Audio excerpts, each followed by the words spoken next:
ابن ابی حاتم میں ہے کہ کثیر بن سعید فرماتے ہیں کہ میں نے امام حسن بصری رحمۃ اللہ علیہ سے پوچھا تھا کہ ابو سعید، اللہ کا وہ اسم اعظم کہ جب اس کے ساتھ دعا کی جائے تو وہ قبول ہوتی ہے، تو وہ فرمائیں کہ کون سی ہے؟ تو انہوں نے کہا کہ کیا تم نے برادر زادے کہ کیا تم نے قرآن میں یہ آیتیں نہیں پڑھی؟ پھر انہوں نے اللہ کا کہا یہ فرمان ہے، یہ تم نے نہیں پڑھا؟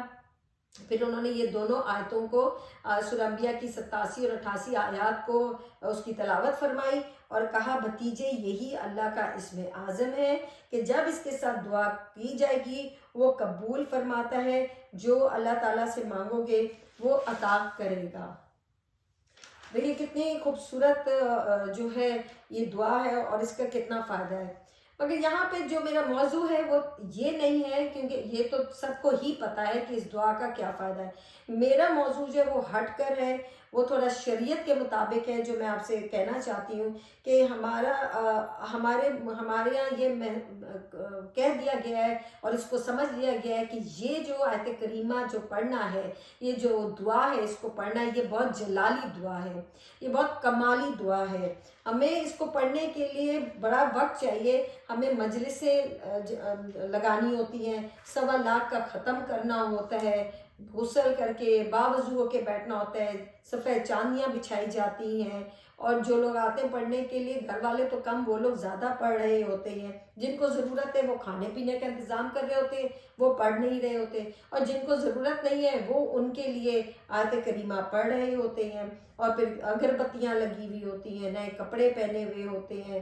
کبھی کہا جاتا ہے یہ بہت اس کی تاثیر گرم ہے، اس کو دھیان سے پڑھو، اور مجھے بھی یاد ہے ہمارے گھروں میں بھی ایسے ہی ہوتا تھا، آج سے 40 سال ہی سمجھ میں ہو گئے ہیں کہ اسی طریقے سے محفلیں سجتی تھیں، اور بیچ میں پانی کے رکھے جاتے تھے پیالے، مٹی کے پیالے ہوتے تھے، اس میں پانی ہوتا تھا، ہر تھوڑی دیر بس ہاتھ کی انگلیاں آپ ڈالتے تھے، اور پھر ہم لوگ اس کو بعد درود پاک تھوڑا پڑھتے تھے کہ جی بہت جلالی ہے، اس کی تاثیر کو ٹھنڈا کرنا ہے، اور اس کے لیے پانی میں انگلیاں ڈال کے اور اس کے بعد درود پاک پڑھ کے پھر سے شروع کریں۔ صبح 8 بجے سے لے کے مغرب تک، 7:30 8 بجے مغرب ہوتی تھی، تب تک آپ بس پڑھتے ہی رہیں۔ خود تو آپ کو کیا پریشانی ہے آپ کو پتہ ہی نہیں ہے، لیکن دوسروں کو زیادہ پتہ ہے، وہ آپ کے لیے زیادہ پڑھ رہے ہوتے ہیں۔ تو یہ جو ہم لوگوں نے اپنے دین کو ایک مذاق بنا لیا، دین میں بدعات کو شامل کر لیا ہے، ہمیں ان بدعات کو جو ہے نا ختم کرنا ہے، ہمیں ان بدعات سے بچنا ہے، ہر طریقے سے بچنا ہے۔ نبی کریم صلی اللہ علیہ وسلم نے فرمایا کہ تم جو ان کو نبی کریم صلی اللہ علیہ وسلم کو جو عبادت پسند تھی وہ یہ پسند تھی کہ بے شک تھوڑی کرو مگر اس کو روانہ رکھو، اس کو جاری رکھو، اس کو روزانہ کی بنیاد پہ کرو۔ اگر صبح 2 نفل پڑھتے ہو تو 2 ہی پڑھتے رہو، لیکن روزانہ پڑھتے رہو۔ 10 کی طرف جاؤ گے تو پھر 2 دن پڑھو گے اور باقی 6 دن آپ پڑھو گے ہی نہیں۔ تو اسی طریقے سے یہ جو ہمارے ہاں جو یہ بن گیا ہوا ہے رواج اس کا پڑھنے کا، اس کو ہم نے ضرور ختم کرنا ہے۔ دیکھیں ایک تو یہ کہ شریعت اس کی اجازت ہی نہیں دیتی ہے کہ آپ اس طرح سے اس کو پڑھیں، ٹھیک ہے؟ یہ روزانہ کی بنیاد کے اوپر آپ کوئی پریشانی ہے تو سمجھ آتی ہے، لیکن ہماری شریعت یہ اجازت نہیں دیتی ہے۔ جو ہم لوگوں نے آج کل مذاق بنا لیا ہوئے، ایک دوسرے کو میسج بھیج دیتے ہیں کہ میں کسی کا دل آزاری نہیں کرنا چاہ رہی ہوں، لیکن اگر میں نہیں بتاؤں گی تو میرا فائدہ کوئی نہیں ہے یہ سب کچھ کرنے کا۔ مجھے پتہ ہے کہ میں جب کوئی بات بتاتی ہوں تو عموماً لوگوں کو یہ بات پسند نہیں آتی ہے، اور مگر میرا کام ہے یہ بتانا، اگر میں نہیں بتاؤں گی تو میرا ایمان نہایت ہی کمزور ہوگا۔ مگر یہ انوویشن ہے، یہ بدعت ہے، ایک دوسرے کو یہ پیغام دینا کہ ہم نے آیت کریمہ کا ختم شروع کیا ہے، ہم نے درود پاک کا ختم شروع کیا ہے، ہم نے قل اللہ احد کا ختم شروع کیا ہے، سورہ کوثر پڑھ رہے ہیں، حسبنا اللہ و نعم الوکیل پڑھ رہے ہیں۔ اب آپ بھی پڑھیں ہمارے ساتھ، ہم نے 1.25 لاکھ پڑھنا ہے، یا ہم نے 20,000 بار پڑھنا ہے، یا ہم نے 40,000 پڑھنا ہے۔ مطلب یہ کیا ہے؟ یہ دعائیں اس لیے نہیں ہیں۔ اگر ہم فوکس کریں، اگر ہم اس بات کو سمجھیں کہ یونس علیہ السلام نے اس کو کیوں پڑھا تھا، اس کی کیا وجہ تھی، آپ نے کبھی اس چیز کو سوچا ہے؟ نہیں سوچا نا ہم نے، تو بس کہا ان کے اوپر مشکل آئی تھی، بس انہوں نے پڑھی تو بس اب ہم نے اپنی ہر چیز میں پڑھنی ہے.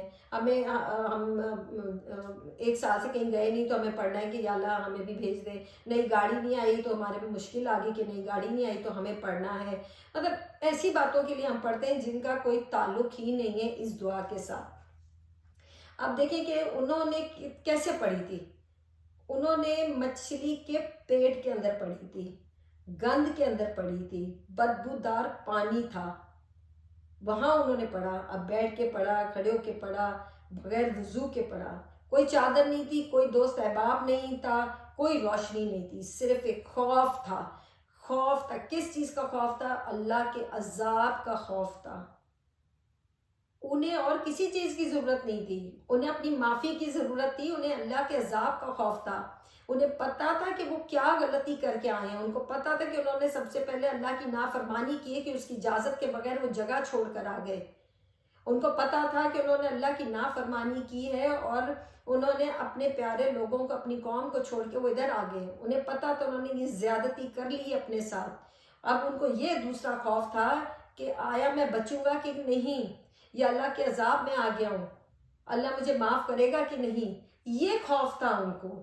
انہیں اور کسی چیز کا خوف نہیں تھا کہ میرے پاس زمین جائیداد ہے کہ نہیں ہے، میرے پاس بڑی گاڑی ہے کہ نہیں ہے. چھوٹی چھوٹی باتوں کے اوپر وہ ابھی ہم عمرے پہ نہیں جا سکے تو جی آیت کریمہ کا ختم کرنا شروع کر دو. ابھی ہم حج پہ نہیں جا سکے تو آیت کریمہ کا ختم کرنا شروع کر دو. پتہ ہونا چاہیے کہ یہ پڑھنا کب ہے، اس کی ضرورت کب ہے. پریشانی میں. اصلی پریشانی جو ہوتی ہے وہ یہ ہوتی ہے کہ انسان کتنے سالوں سے بیمار پڑا ہوا ہے اور کچھ بھی نہیں کر پا رہا، اپنے بال بچوں کو نہیں دیکھ پا رہا. اس وقت وہ اللہ سے معافی مانگے. اصلی پریشانی وہ ہے کہ ایک بنا بنایا سیٹ اپ جو حلال کی روزی کے ساتھ ہے، کاروبار ٹھپ ہو رہا ہے، اس وقت اس کو پڑھنا ہے. اصلی پریشانیاں یہ ہیں. اصلی پریشانیاں یہ نہیں ہیں جو ہم اس طرح سے مذاق بنا لیا، تم بھی پڑھ لو، تم بھی پڑھ لو، میں بھی پڑھ لوں، چلو جی پڑھ لو. بھئی کس لیے پڑھ لو؟ کس کو پریشانی ہے؟ اگر آپ کو پریشانی ہے تو وہ آپ اس کا حل نکالیں گے، آپ اپنا احتساب کریں گے کہ میرے پہ یہ پریشانی کیوں آئی، میں کیوں پڑھوں گی آپ کی پریشانی کے لیے، میرے پڑھنے سے آپ کو کیا اثر ہوگا. یہ تو آپ کو خود پڑھنا ہے، اپنی پریشانی کو خود ختم کرنا ہے اور اپنی اور اللہ کے درمیان رکھنا ہے، دنیا تک ویسے ہی بھی نہیں لے کے جانا. تو آپ دیکھیں کہ کوئی وہاں وضو نہیں تھا، کچھ بھی نہیں تھا. ایک رات کا اندھیرا تھا، پانی کے نیچے تہ کا اندھیرا تھا، مچھلی کے پیٹ کا اندھیرا تھا، اندر غلاظت بھری ہوئی تھی، اس کے اندر وہ پڑھ رہے تھے. اور انہوں نے اللہ نے جو ان کو یہ سزا دی، انہوں نے جو الفاظ ادا کیے وہ اتنے خوبصورت تھے کہ وہ قرآن کے اندر شامل ہو گئے اور ہم لوگوں کے لیے بھی شامل ہو گئے. کہ اللہ نے، میں نے ابھی آپ کو بتایا کہ اللہ نے کہا کہ میں خالی یونس کوئی نہیں ہے، ہر مومن مسلم کو جو دل سے اس کو پڑھے گا، جو مانگے گا، میں اس کی مدد کروں گا، اس کو پریشانی سے نجات دوں گا. تو انہوں نے دیکھیں کتنے خوبصورت الفاظ کے اندر اللہ تعالیٰ سے ایک سمپل طریقے سے انہوں نے کہا کہ اے میرے رب تو ہر عیب سے پاک ہے، میں انسان ہوں، میں نے غلطی کی ہے، خطا کار ہوں اور میں ظالموں میں سے ہوں، مجھے معاف فرما دے. کتنی سادہ سی بات انہوں نے کی. کوئی الفاظوں کا اتنا جھمگٹا نہیں تھا، اتنے مشکل الفاظ نہیں تھے کہ کوئی پڑھ نہ سکے. ایک ہی جملہ بار بار کہا کہ اللہ تو پاک ہے، تو خطا کار نہیں ہے، تو خطا نہیں کر سکتا، میں ہی ہوں، میرے سے غلطی ہوئی اور یہ ہونی تھی میرے سے غلطی، میں مشکل میں آ گئی ہوں، تو مجھے معاف کر دے، تو بخشے گا نہیں تو میں اندھیروں میں چلا جاؤں گا.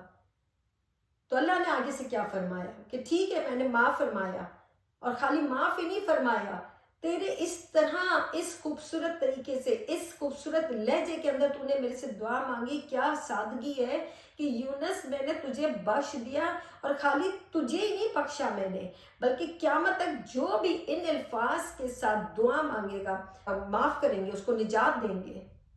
ہمیں اپنے لیے، اپنی ذات کے لیے پڑھنا ہے، ہمیں دوسرے کے لیے نہیں پڑھنا، کیونکہ ہمارے دل سے وہ دعا نہیں نکلے جو وہ انسان خود پڑھتا ہے. ہاں کوئی ایسا ہے جو بسترے ایک طرح سے اللہ معاف کرے اتنی عرصے سے بیمار پڑا ہوا ہے اور اس کی مشکل حل نہیں ہو رہی، وہ پڑھ نہیں سکتا، تو آپ اس کے اپنے آپ بیٹی ہیں، بیٹا ہیں، باپ ہیں، ماں ہیں، جو بھی ہیں، آپ پڑھیں گے تو اللہ تعالیٰ قبول کرے گا. لیکن ایک ایسی پارٹی جس کا آپ کو پتہ ہی نہیں ہے کہ آخر آپ پڑھ کس لیے رہے، تو آپ کیوں پڑھیں گے؟ یہ انوویشن ہے، یہ بدعت ہے، یہ شریعت میں اس کا بالکل حکم نہیں ہے. ہمیں اسے نہیں کرنا، ہمیں اس طریقے کے اوپر نہیں چلنا.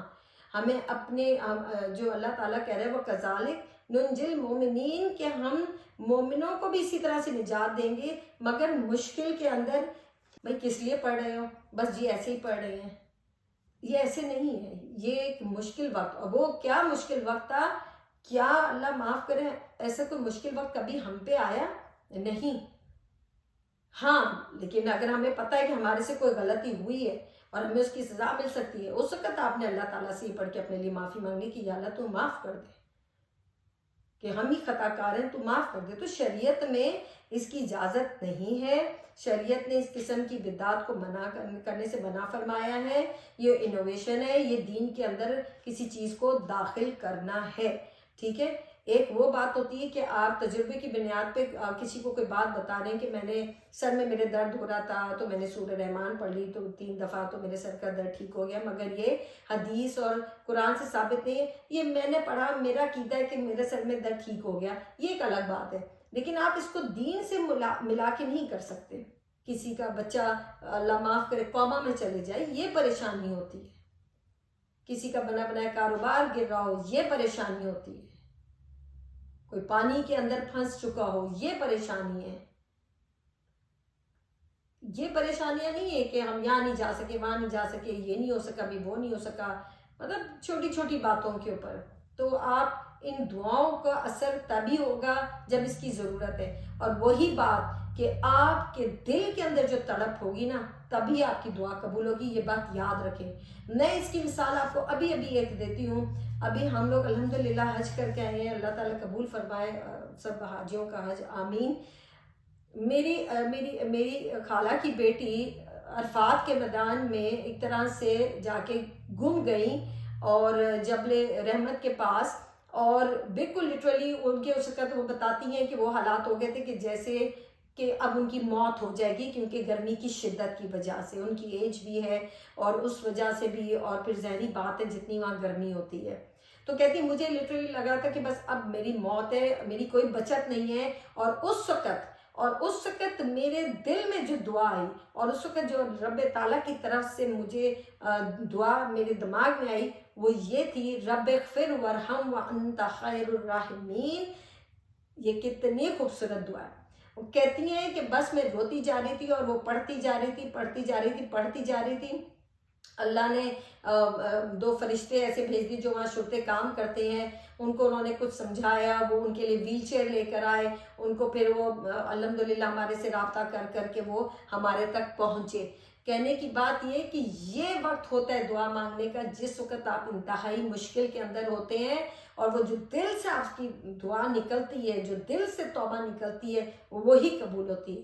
یہ بیٹھے ہوئے استغفار کرنے سے توبہ نہیں قبول ہوتی ہے.